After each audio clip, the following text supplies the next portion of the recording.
Албанското ослободително движење во времето на Джердж Кастриоти Скендербек е најблескавиот период од албанската средновековна историја. Борбата на албанскиот народ против османлиските завојувачи по нејзиното значење ги надминува границите на албанската национална историја, затоа што Скендербек со неговата херојска борба против турците османлии и дал белег на неговото време. Кога цела Европа треперела од турската опасност, тој релативно долг период го забавил нивното продирање во Европа. Феудалното семејство Кастриоти во крајот на 14 и почеток на 15 век се уште било во подем. Него ќе го прослави представникот на третата генерација, познат како Скендербек. Имено, најзначајните изворни информации се поврзани токму со животот и делото на Скендербек и се однесуваат на целото семејство. Така, во генеалогијата која што е напишана од Јован Музаки, кој што е соборец и современик на Кастриот, од втората половина на 15-тиот век, кој што пребегнал во Италија, се даваат изворни информации за семејството на Скендербек. Неговиот дедо е познат како Пал Кастриот и тој имал имоти во пошироката околина на Дебар. Долен Дебар, денешна Пешкопеја во Република Албанија. Според овој изворен податок, дедото на Скендербек поседувал само 2 села, што говори дека бил минорен локален феудалец. Тури подоцна ова семејство ќе ги прошири своите имоти и во територијата на Горен Дебар, денешен Дебар, Република Македонија, бидејќи според една повелба која што ја издава таткото на Скендербек Иван во албанската историографија познати како Џон Кастриот, за светогорскиот манастир Хилендар, се наведува дека имаат имоти 2 села во Горен Дебар. Кастриотите биле едно од попознатите албански феудални семејства. Нивното име, како и на поголемиот број албански феудалци од тоа време, произлегувало од местото од кое доаѓале. Така, кастриотите потекнуваат од местото Кастрат во областа Хас, североисточна Албанија. Како феудалци, кастриотите немале долга традиција. Според една генеалогија на албанскиот благородник Ѓон Музака, современик и соборец на Скендербек и добар познавач на албанските великодостојници, дедото на Скендербек се викал Пал Кастриоти и ги имал во феудално владење селата Сиња и Гарди и Поштем, што се наоѓале во долината на Дрим, односно во околината на Долен Дебар, денес Пешкопеја. Ѓон Кастриоти бил женет со Војсава, керка на владетелот на Полог. Од овој брак тој имал 5 керки: Мара, Влајка, Ангелина, Јела и Мамица, и 4 синови: Станиша, Репош, Константин и Џердж Кастриоти Скендербек, кој бил роден 1405 година. Првите 4 керки тој ги омажил за видни феудалци и негови сојузници. Најстарата Мара, која што таткото на Скендербек Иван ја омажил во угледното црногорско семејство Црноевичи за Стефан. Потоа Влајка, која што била омажена во јужноалбанското познато семејство Музаки за Јован.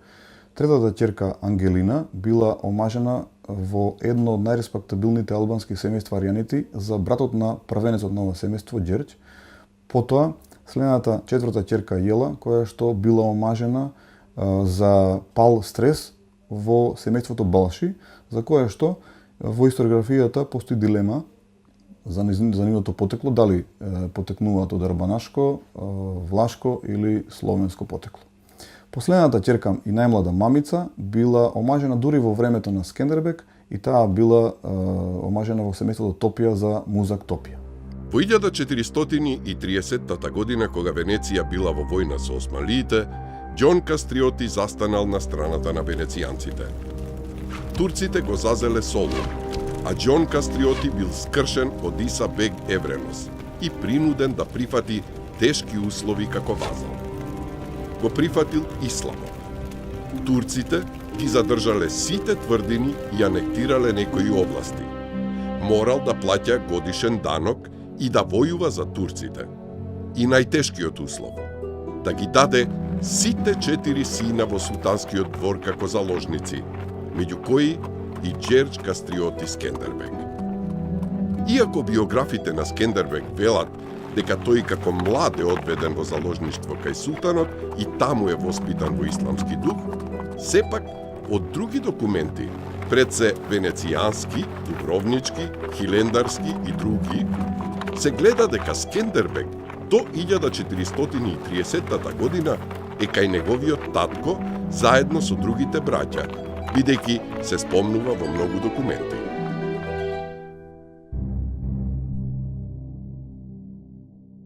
Во почетокот на 40-тите години на 15-тиот век, османлиите го зацврстиле своето владење на Балканот. Турците сакале да го освојат српското деспотство, за да продолжат со пробив во Унгарија и да имаат сигурна потпора за натамошните освојување во Средна Европа. Во 1439 година го зазеле Смедерево, а во 1440 година го обсадиле Белград и влегле во унгарските земји. Против турците на овие простори се борел прочуениот војвода на Ердеј, Трансилванија, Јанош Хунјади. Неговите успеси, како и влијанието на српскиот деспот Ѓураџ Бранковиќ и на папскиот легат Чезарини, придонеле Унгарија да влезе во војна против турците. Унгарските војски, помогнати од српските војски и Хунјади, го поминале Дунав и во битката кај Ниш во 1443 година ги победиле турските војски, во чиј состав требал да војува и Скендербег. Скендербег се одметнува од османлиската армија после поразот на османлиите во 1443 година кај Ниш од страна на Јанош Хунјади, на унгарскиот војсководец Јанош Хунјади.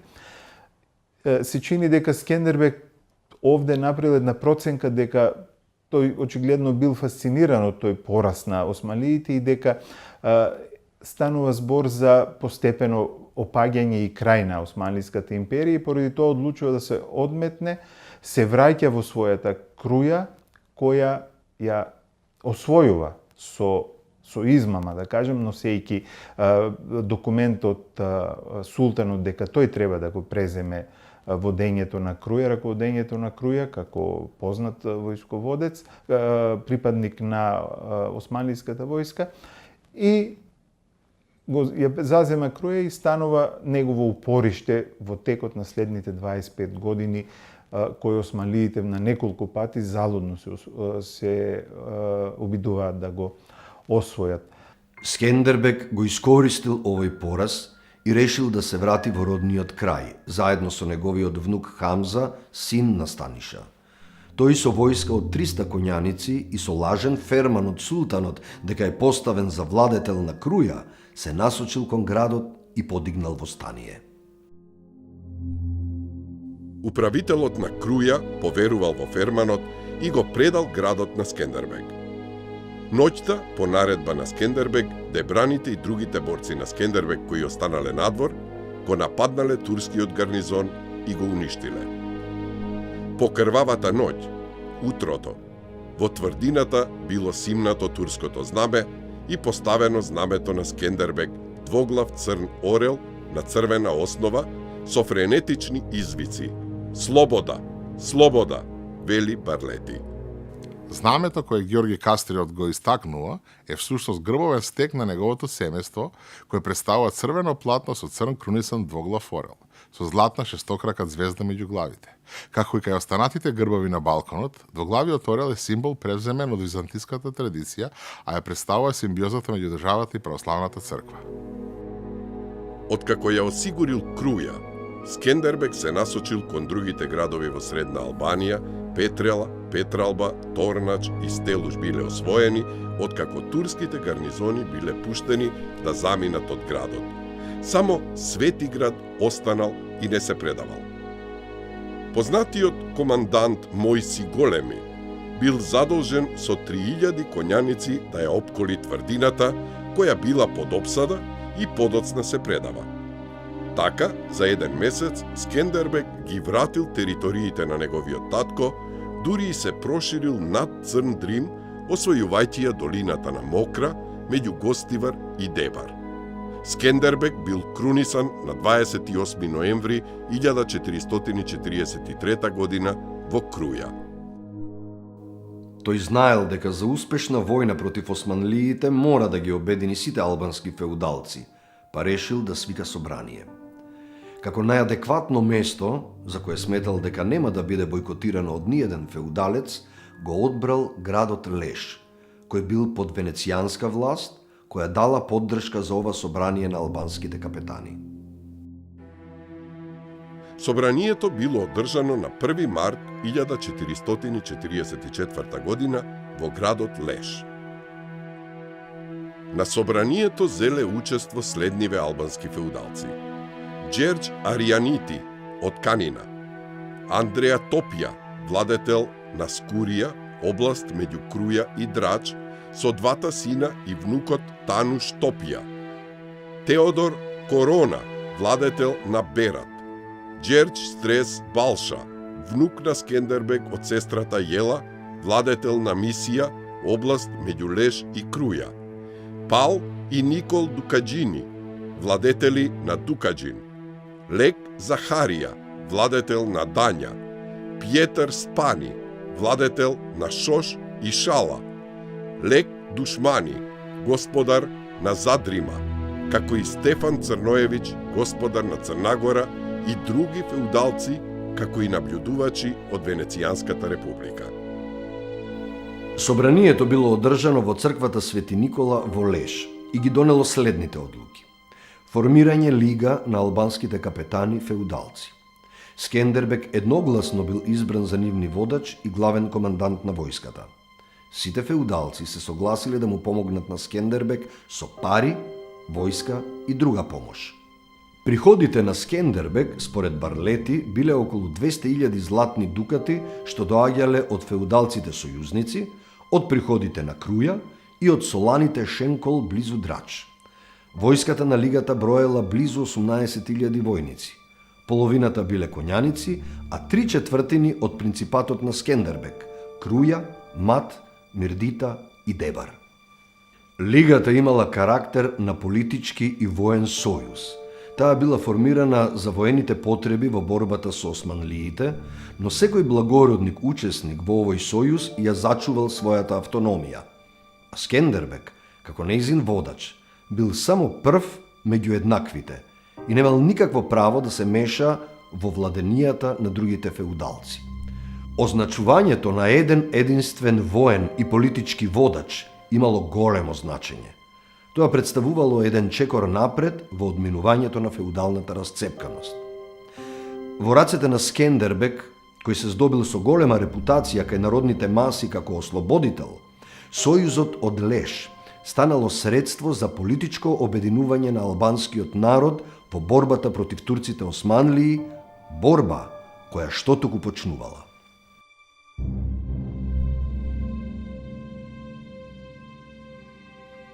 Во местото Торвиол, близу Долен Дебар, денес Пешкопеа, се одиграла првата битка меѓу востаниците на Скендербек и турските војски на Али Паша на 26 јуни 1444 година.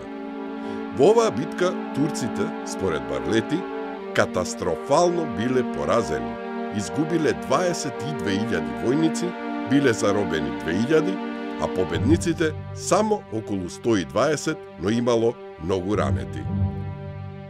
Ноли пак дава пореални бројки. Турците според него изгубиле околу 8.000 борци, а Скендербек вкупно околу 2.000 војници и имал многу ранети, околу 2.000.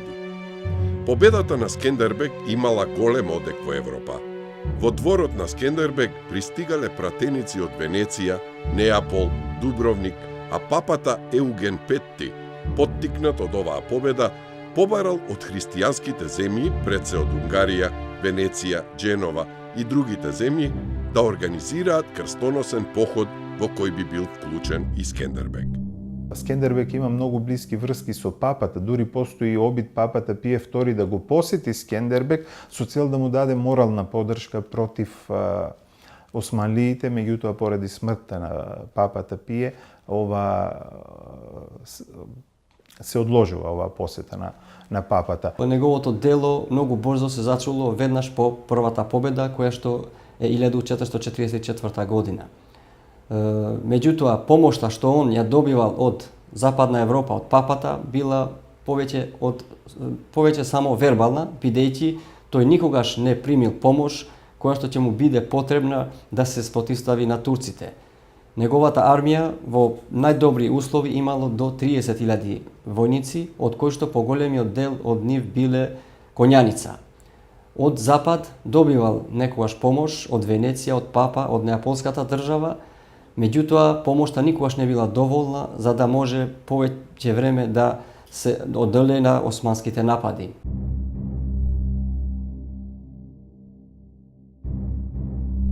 Скендербег знаел дека по победата на Косово против Хуњади, Мурат сега со сета сила ќе се сврти кон него, па затоа презел мерки за одбрана на неговата држава. Во сите значајни тврдини испратил нови засилувања.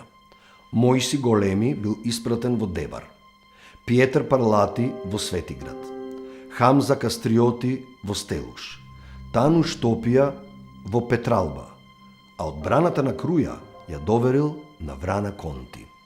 Тој самиот патувал од една тврдина до друга, ја надгледувал и подготвувал одбраната, го простудирал теренот, а селаните добиле наредба да се засолнат во тврдините. По направената смотра на одбранбениот систем, Скендербег со 12.000 војници се упатил кон Дебар и Светиград, кои биле најзагрозени бидејќи се наоѓале близу границата со османлиите. Скендербег добил информации од Мојси Големи дека султанот имал намера најпрво да нападне во Дебар и Светиград, а потоа на Круја. Во рамките на 25 и повеќе битки што Скендербег ги имал со турците османлии, сигурно битката кај Светиград или денешен Коџаџик е една од најзначајните. Во историографијата има разни мислења за местоположбата на тогашен Светиград, меѓутоа повеќето од научниците, историчарите кои што се занимаваат со ова проблематика, го истакнуваат тоа дека Светиград е по неговата местоположба е денешното село Коџаџик. Исто така треба да се истакне дека и селото денешно местото името го добило од турскиот збор Коџа-Џенг, што од староосмански јазик што значи голема битка. За тоа дека таму имало голема битка сведочат и денеска големите повеќе хектарски гробишта кои се наоѓаат од 15-тиот век кои што се наоѓаат околу селото. По прашањето на локацијата на Светиград во историската наука се уште се расправа. Но според материјалните и литерарните извори и литература, преовладува мислењето дека Светиград се наоѓал на местото на денешното село Коџаџик, југоисточно од Дебар. По преземањето на тврдината од турците, преовладало името Коџаџик, кое останало во употреба се до денес. Во почетокот на мај 1449 година се појавила турската претходница пред Светиград, а до 14 мај стигнал и самиот султан со околу 80.000 војници и со 2 големи топа. Светиград, вели Барлети, се наоѓа во Горен Дебар, близу границата на кралството, како орлово гнездо на една висока планина со поглед кон сите страни. Внатре во гарнизонот имало околу 2000 војници под команда на Пиетар Перлати. Веднаш по стигнувањето, Мурат II побарал од Перлати да се предаде. Откако бил одбиен, почнало бомбардирањето на тврдината. Тврдината Светиград било мощно стратешко место, бидејќи од таму биле како една граница која што ги чувала од исток границите на државата на Скендербег. Тие биле, значи, на исток прва исторена положба кон османлиските војски, па така што таа тврдина било трн на око на османските султани, па Мурат II решил да изврши поход кон таа тврдина и 1449 година во мај ја опсадил тврдината со над 80.000 војници. Во текот на целата опсада, Скендербег ја напаѓал војската на Мурат II однадвор, нанесувајќи и тешки загуби. И по 2,5 месечна опсада и непрекинати борби, Светиград, благодарејќи и на херојската одбрана и помошта од Скендербег, се уште не бил освоен.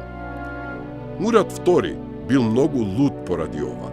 Дури размислувал и да ја крене обсадата. Но според Барлети, разбра за тоа дека овие луѓе никогаш не би ја предале тврдината пред сила. Тој нашол начин како бранителите би ја предале тврдината без борба. Еве како го опишува тоа Барлети. Градот беше планински и изграден на врвот на еден многу висок гребен, без ниеден извор на вода внатре, но и без ниедна река во близина која би се користела. Имаше само еден бунар, изграден во средината на градот за употреба, особено во воени услови. Горен Дебар е планинско место и остро, но многу плодно. Населено е и од трибали, род многу храбар во војна, исто така многу респектиран од Скендербег за нивната храброст и оданост кон него и во станието.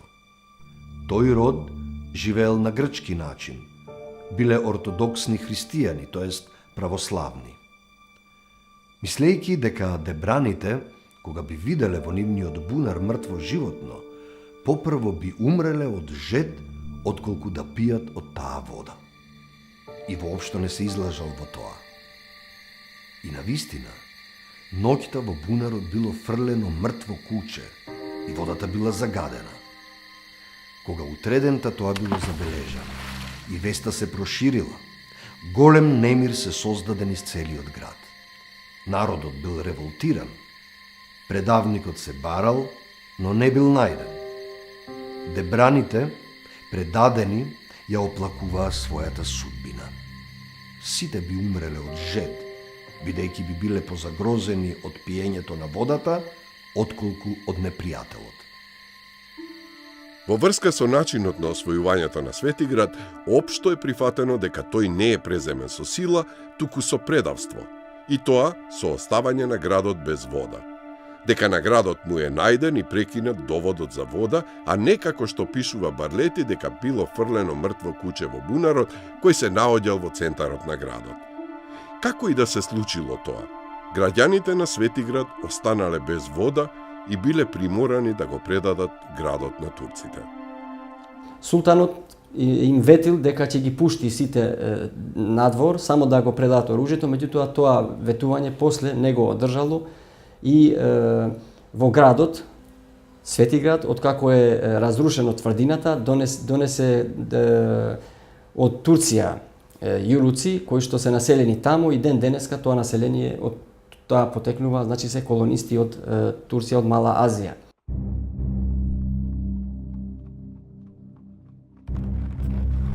Пролетта 1450 година Мурат II собрал голема армија која броела околу 100.000 војници. Инаку, кај Барлети е многу поголема, но оваа бројка е потврдена и од други извори. Еве како се изразува Барлети за почетокот на походот и бројот на војниците. Мурат собрал повеќе од 160.000 војници, голема комора, трговци, занаетчи и друго, бидејќи ја знаел позицијата на градот и тоа дека обсадата подолго ќе трае, а овој пат имал вистинска намера да го освои. Мурат, кон средината на мај 1450 година, навлегол во Албанија. Барлети неговото навлегување го опишува вака.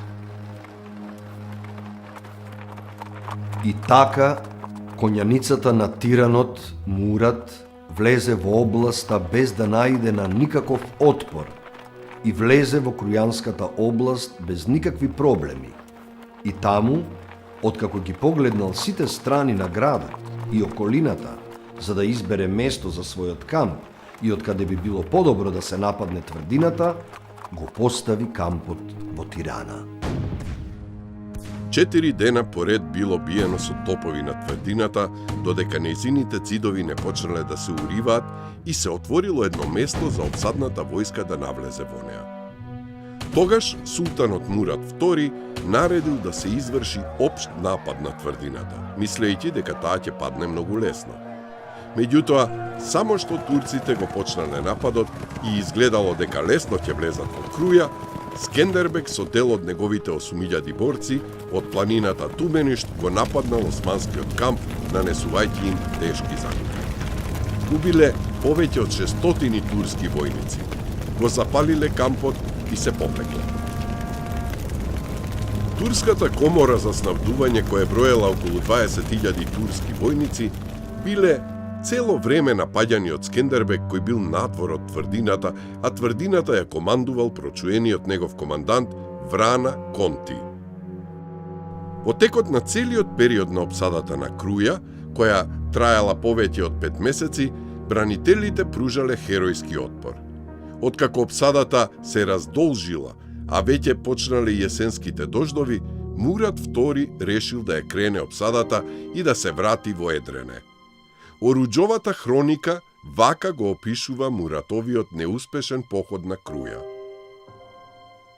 Потоа Султан Мурат презеде поход против Јовановите земји. Нападна на Круја, но не можел да ја освои и се врати во Едрене и таму се задржа. Овој настан е датиран од турските хроники во 853 година по Хиџра, или 1450 година. На 26. октомври, султанот Мурат II ја кренал обсадата на Круја и се вратил во Едрене, каде во јануари 1451 година умрел. Веста за неуспешниот поход на Мурат II на Круја одекнала како бомба низ цела Европа. Сите во еден глас го нарекувале Скендербег генерал на векот. Папата Никола V, унгарскиот крал, неаполскиот вице-крал, бургојнскиот дука и Дубровник испратиле своји амбасадори за да му честитат на Скендербег за победата со подароци и ветувања за понатамошна помош. Ѓерѓ Аријанити му испратил подароци, но и го потсетил дека тој се обврзал да се ожени со неговата ќерка Доника, откако ќе помине турската опасност. Скендербег достигнал врв на неговата слава, големина и радост. Ова беше една утеха за големите страдања и страдањата кои допрва следеле, бидејќи турците со кревањето на обсада не го кажале последниот збор во Албанија.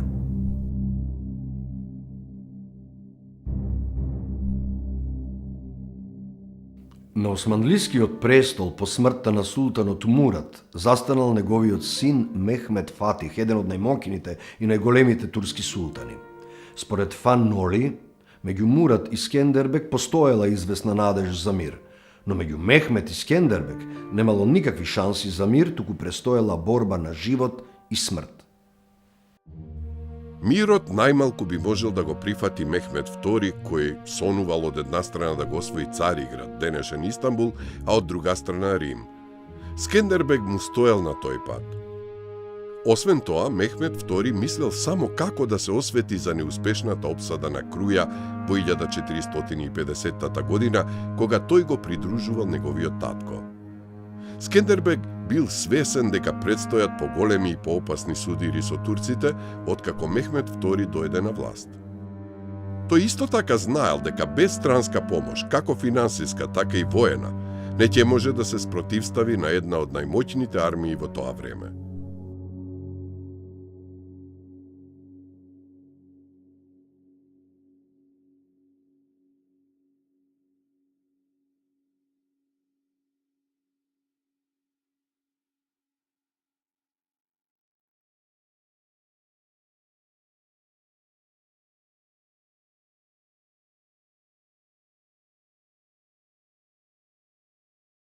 Откако се уверил дека од Венеција нема да му пристигне помош, решил да побара помош од неаполскиот крал Алфонс V.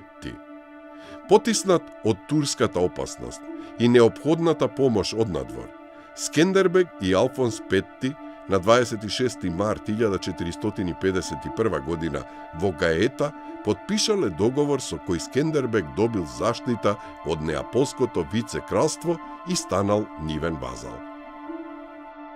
Полномошници на Скендербег кои го подпишале трактатот во Гаета биле крујанскиот бискуп Стефан и доминиканскиот калуѓер Никола де Бергуци. Договорот од Гаета ги содржал следните услови. Скендербек и неговите вазали требало да се стават под заштита на Неапол, негови вазали. Годишниот харач, што го барал султанот, да го дадат на Неапол. Сите новоосвоени земји од турците би биле дадени на Неапол. Од тие земји Алфонс V би им ги дал на неговите вазали оние делови кои што ќе сакал да ги даде. Скендербек, откако ќе ги врати териториите од турците, лично пред Алфонс V да го признае него како господар. Скендербек да купува сол само од Неапол. Неапол да им ги потврди привилегиите на градовите, на капитаниите и на Круја.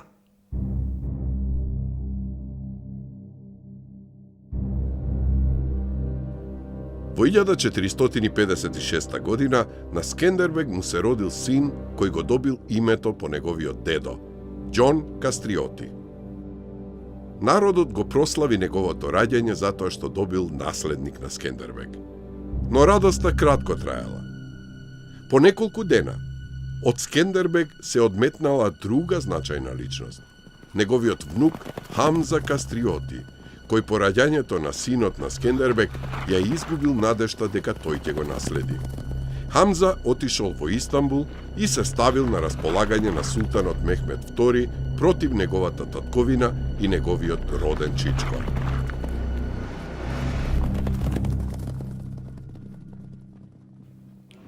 Летото 1457 година, од правец на Охрид, Хамза Кастриоти влегол во Албанија со околу 60.000 турска армија, командувана од Исабек Еверенос, и се упатил кон Горен Дебар, каде го поставиле нивниот логор.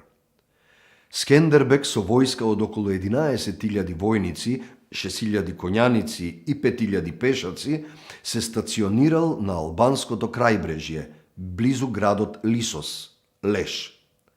Скоро цела Албанија паднала во турски раце, освен тврдините Круја, Петрела, Стелуш и други. Откако бил решен еден спор со Венеција и откако добил помош од сојузниците од околу 5000 војници, Скендербек се одлучил да употреби нова тактика. Знаејќи го фактот дека Хамза Кастриоти го знае теренот многу добро, тој како да се исплашил од турците, а се повлекол до границата со Венеција близу морето кај градот Леш. Хамза Кастриоти најпрво помислил дека ова е уште еден маневар на Скендербек. Но кога по неколку недели увидел дека војската на Скендербек не прави никакво движење, се убедил дека тие навистина се уплашиле и побегнале во Леш. Поради тоа, турската војска, која била во исчекување, се дала во грабеж, а попуштила и воената дисциплина. Нивниот камп се наоѓал во Албуленското поле, близу реката Мат, северозападно од Круја, а западно од планината Туменишт, близу Јадранскиот брег. Скендербек ја поделил неговата армија на 3 дела. Едниот под команда на Мојси Големи, другиот дел под Ѓон Стрес Балша и Пјетар Емануели и третиот дел под негова команда. На 2 септември 1457 година напладне, во многу запурен ден, ги нападнале турците од сите страни. Турските војски биле опуштени и неспремни за борба. Нивните коњи биле неседлани, додека командантите се советувале за тоа дали да чекаат уште во Албулена или да ја нападнат Круја. Турците се бореле колку што можеле, давајќи голем отпор, иако не успеале да се консолидираат до крај. На бојното поле турците оставиле околу 20.000 мртви, а Хамза Кастриоти бил заробен од Захари и Гропа. По победата кај Албулена, папата Каликс III му испратил на Скендербек помош од 5000 дукати и едно писмо, каде го фалел Скендербек до небо. А на 23 декември 1457 година го наименувал за главен командант на Светата алијанса против турците. Хамза Кастриоти, кој бил заробен, бил интерниран во Неапол кај Алфонс V. Во 1462 година Скендербек со својата војска по покана на неаполскиот крал Фердинанд престојувал во Италија, каде му помогнал на кралот наследник на Алфонс да го зачува престолот и да им го даде завршниот удар на другите барони, потпомогнати од французите.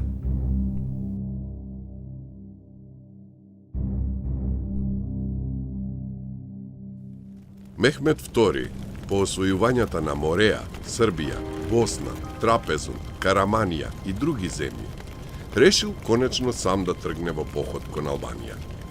Народот бил застрашен од гласините дека Мехмет II тргнал кон Албанија со 100.000 армија. Во средината на јуни 1466 година, Мехмет II со околу 100.000 војници, а според Барлети 200.000, од Истанбул преку Тракија стигнал во Македонија, преку Битола и Охрид по текот на реката Шкумбин стигнал пред Круја и за кратко време ја ставил под опсада. Мехмет II побарал од бранителите на Круја да го предадат градот, но тоа било одбиено, пошто почнал нападот на Круја. Сите напади биле без резултати. Градот и натаму цврсто се бранел. Скендербек од своја страна не ги оставал турците намира однадвор. За час се спуштал од планините, од сите страни го напаѓал турскиот камп, а потоа ненадејно се повлекувал, за потоа пак да нападне од друга страна. Мехмет II увидел дека како и неговиот татко нема да може да ја освои Круја. Затоа решил опсадата да ја продолжи Балабан Паша со неколку десетици илјади војници, а со другиот дел се вратил во Истанбул. Мехмет II подобро решение видел во изградба на нова тврдина во близина на Круја, од која секогаш ја има под контрола Круја. Откако било најдено погодно место, тврдината била изградена до крајот на летото 1466 година.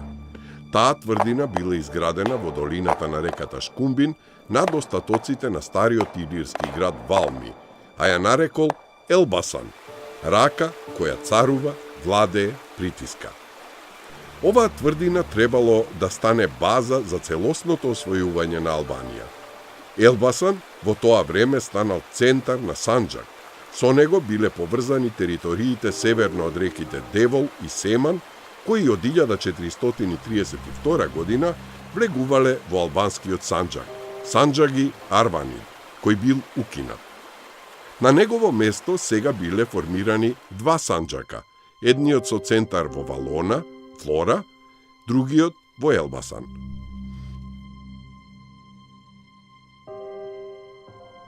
За време на походот на Круја, Мехмет II направил пустош низ целата територија на Албанија.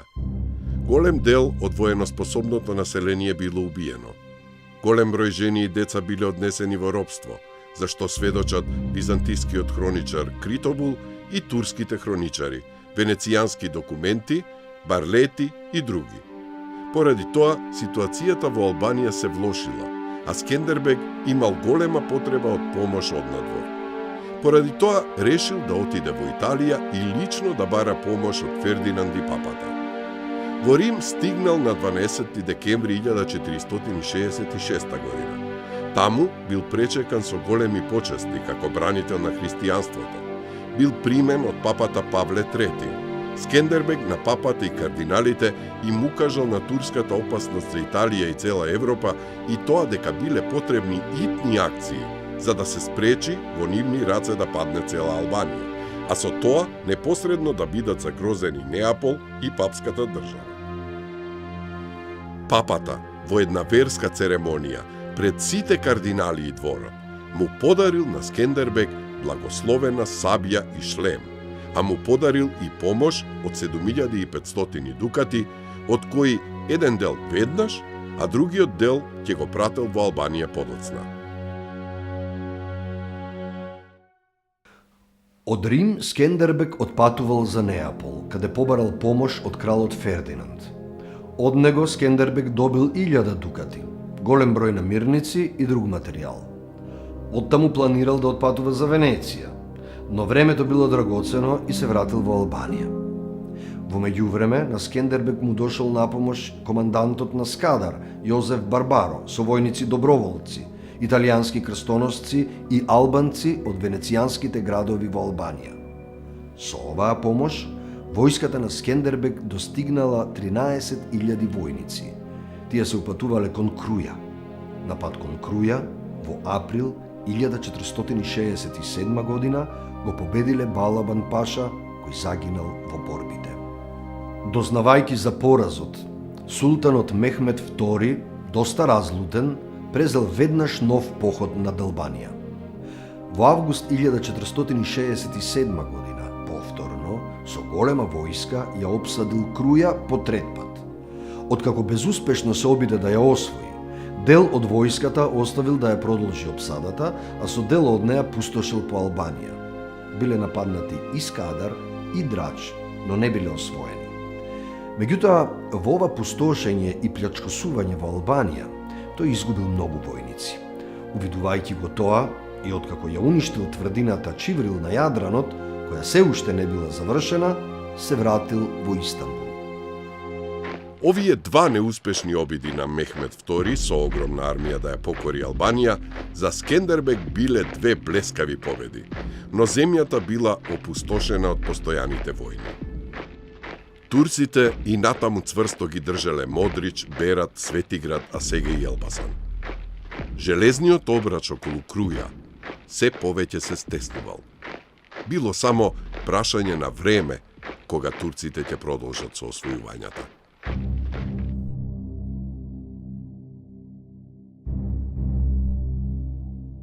Постигнатите победи против турците, Скендербег ги платил многу скапо. Надежта за стигнување помош однадвор била многу мала. И покрај неговата посета на Рим и Неапол, тој добил беззначајна помош. Повеќе добивал морална поддршка да истрае во борбата против турците во одбрана на христијанскиот свет. Од папата дури бил наречен и бранител на христијанството. Увидувајќи ја ваквата тешка ситуација, тој решил да го повика собранието на капетаните во градот Леш, кој се наоѓал под венецијанска власт.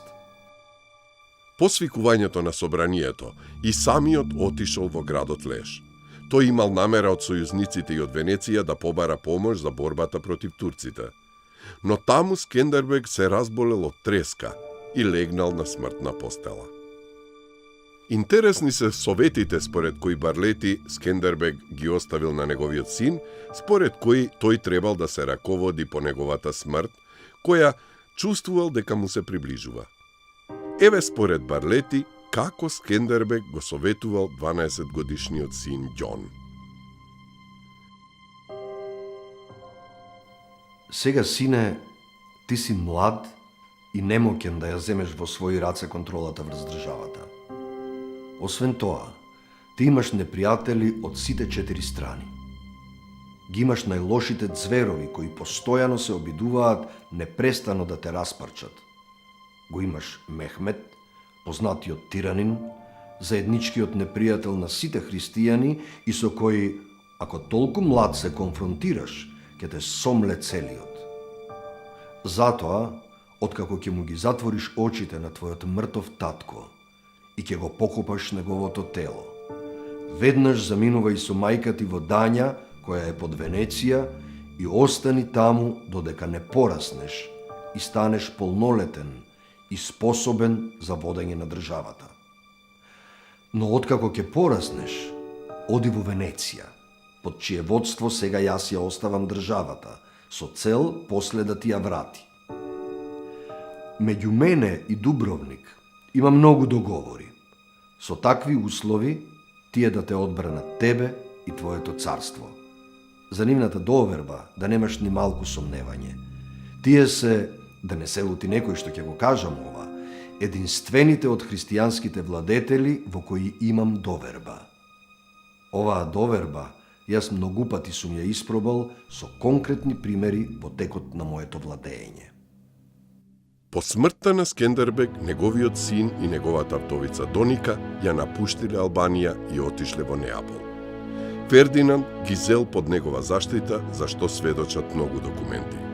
За смртта на Скендербег Барлети вели: истата ноќ, кога турската војска се повлекла од под Скадар, Скендербег почина на 17 јануари 1466 година по Христа. Се вели дека Скендербег умрел на 63 годишна возраст во 24-та година од владењето, а почнал да владее на 28 ноември 1443 година. Скендербек е еден од најзначајните војсководачи кои успееле да направат едно востание против османлиите кое траело со неколку децении.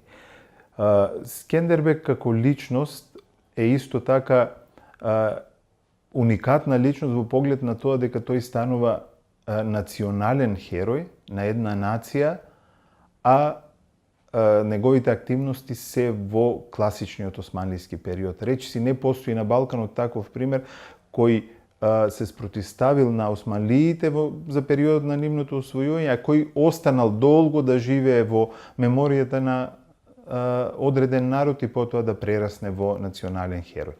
Таков е случајот со Скендербек, кој е најголемиот и без никаква конкуренција национален херој на албанскиот народ. Скендербек сигурно е еден од најпознатите водачи на албанското ослободително движење од нејзиниот почеток па до денешни дни. Тоа се должи посебно на неговото дело, на неговото востание во 15-тиот век, поточно од 1443 година до 1468 година, а неговото дело по обемот ги поминува и албанските национални граници и е прочуено по целиот свет. Тоа е национален херој на албанците, тоа не е спорно, меѓутоа треба да се има предвид дека во неговата војска во станиците не учествувале само албанци, дека добар дел од нив биле од словенското македонско население, дека имало и власи, дека имало и грци. Од целокупното тоа население што живеело на тој простор, односно од тоа христијанско население, речиси сите учествувале во неговата војска против османлиите, бидејќи во известна смисла тоа востание имало карактер и на верска војна, затоа што Скендербек бил единствениот христијанин кој го прифаќа исламот додека е во османлиската држава, додека ги поминува тие школи, меѓутоа кога се враќа во Круја и кога се одметнува од османлиската власт, тој се враќа кон христијанството. И тој на запад се смета за еден од најголемите христијански борци против ширењето на исламот на Балканот со освојувањето на Османлиската империја. И најголемата пропаганда на запад всушност е направена за Скендербек како историска, како моќна личност, е направена од страна на католичката црква. Поради тоа Скендербек во тој период објективно тој не е албански национален херој, тој е христијански херој. Тој е предводник на една христијанска заедница на тие простори кои се бори против ширењето на османлиската држава. Митот за Скендербек како национален херој е создаден подоцна преку литературата, преку пишувањата, преку подоцна и со формирањето на албанската држава, со неговото експонирање како вистински албански национален херој. Скендербек во текот на 25 годишниот херојски отпор, во над 20 поголеми и помали битки, и пркосел на една од најголемите светски армии во тоа време, Османлиската армија. Затоа, во европската традиција, делото на Скендербек добило широко признание, а со него албанското име се стекнало со конечен легитимитет. Од тогаш наваму, тоа име не се изгубило независно што албанските земји потпаднале под османлиска власт, под чија доминација останале 4,5 векови. Сепак, најголемото значење Скендербек ќе го има за самите албанци. Тие, по освојувањето на Албанија од страна на османлиите, кревале востанија во 1481, 1492, 1506, повикувајќи се на примерот на Скендербек и неговиот повеќе од 25 годишен херојски отпор кон османлиите. Црвеното знаме со црн двоглав орел, предложено од Исмаил Кемал, било усвоено како символ на модерната албанска држава со Декларацијата за независност од големото народно собрание во Валона, издадена на 28 ноември 1912 година. Албанците надвор од Албанија го користат истото знаме. Орелот како двоглав се наоѓа на грбовите на Албанија, Србија, Црна Гора, Русија, а како едноглав кај Австрија, Чешка, Полска и Германија.